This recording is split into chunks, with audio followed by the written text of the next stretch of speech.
Hey guys, Brent and welcome back to this photography quick tip series.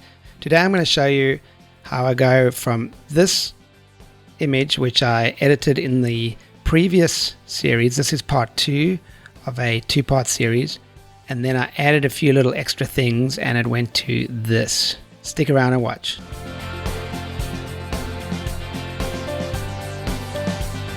Hey guys, welcome back. And if you missed part 1 of this quick tip series, it's where I used Johnny's Ultimate Lightroom Presets Workflow Bundle to edit this image really quickly.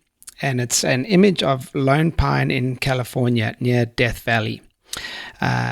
So check that out. And by the way, guys, this is your last chance to grab this preset bundle from Johnny at a discounted rate. So click the link below this video or in this blog post and grab this bundle before the special deal expires. Okay, so what we're going to do today is I'm going to take this image and I'm going to add a few little extra things and just really make it pop. It's going to go to this. All right, so let's go back to this one. Okay, and we'll start editing away in Lightroom. All right, so let's close that side panel there. Let's open the right-hand side panel, and here we are. So we've edited as much as we could with Johnny's preset workflow bundle, which went really fast. And now I'm going to add some extra things to this. So what I normally do first is I have a look at the detail panel over here. And what I like to do, even though we've sharpened it a little bit and added some noise reduction, is to add some masking. So I don't want to sharpen the whole image. I just want to sharpen certain areas. So I hold down Option and then I drag this over here to over there. So what I'm doing is I'm masking out the areas that I don't want to sharpen. So the sky I don't want to sharpen. I just want to sharpen the tree and the mountains and a little bit of the foreground. All right, so how can we make this image really pop? To me, there's a couple of things. There's this tree in the foreground here, which is definitely my point of interest. You know, I want people to look at this tree, you know, have their eyes drawn into this tree and then look at the mountains and the sky in the background. And right now this tree is kind of blending into the mountains in the background there. You know, so I need to somehow separate this tree from the mountains. So let's start with that first. And what I normally use is this radial filter over here. It's an excellent tool to use. So let's click on the radial filter. Let's drag it over this tree. Here we go. And you don't need to be super close. And you'll notice that right now I hit the O button. So I can hit O again on my keyboard, and that shows me where the mask is. So if I hit O, it's showing me that the mask is all the way around this radial filter. So I've made a mistake. I've just got to invert the mask over here.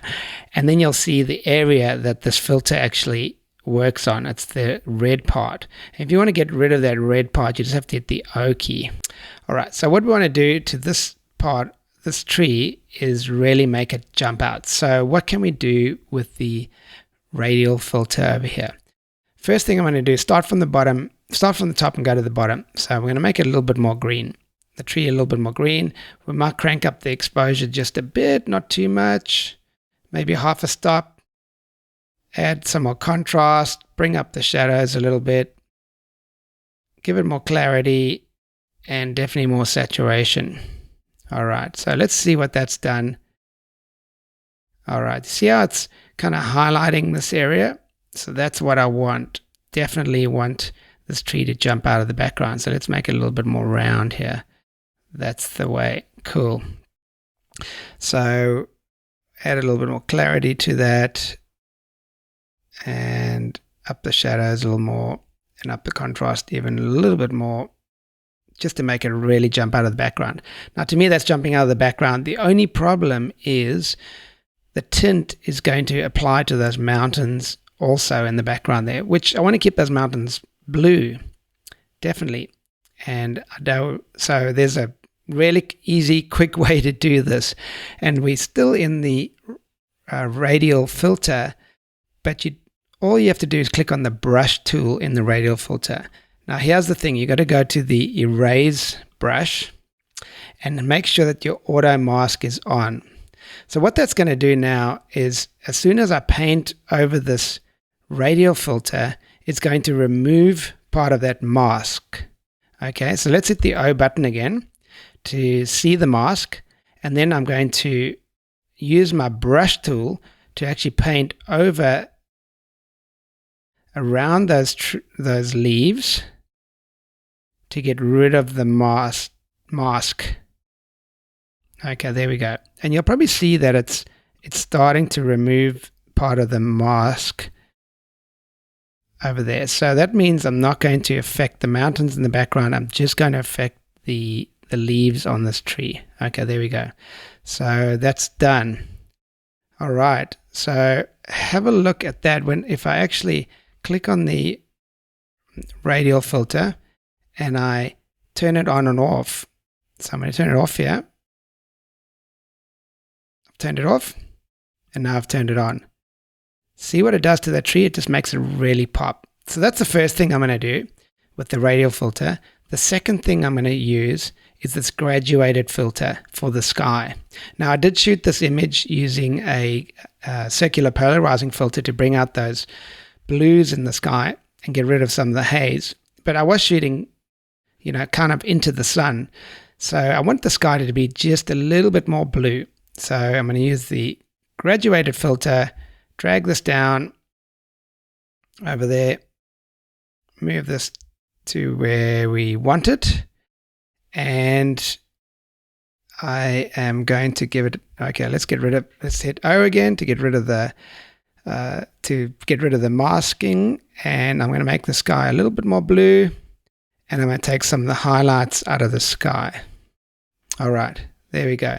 Simple as that. So let's have a look at what it looks like without the filter and then with the filter.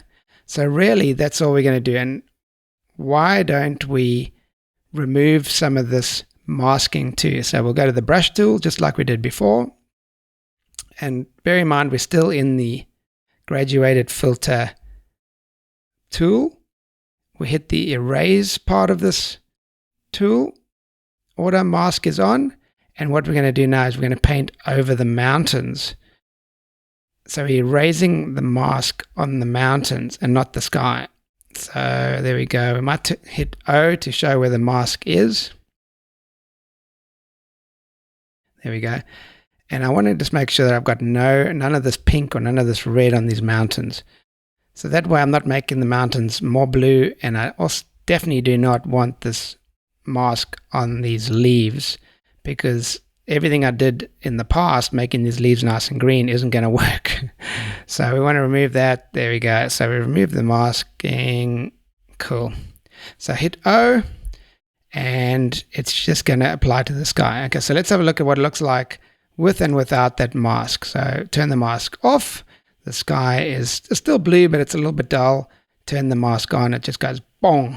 Just really pops out. So that's it, guys. Those are the few things I'm going to do. So what did I do here? I made sure that my detail was right. I added the masking by holding down the Option key and dragging this around. And you'll notice with the masking over here, the black masks the sharpening. So the black stops the sharpening and the white lets the sharpening through.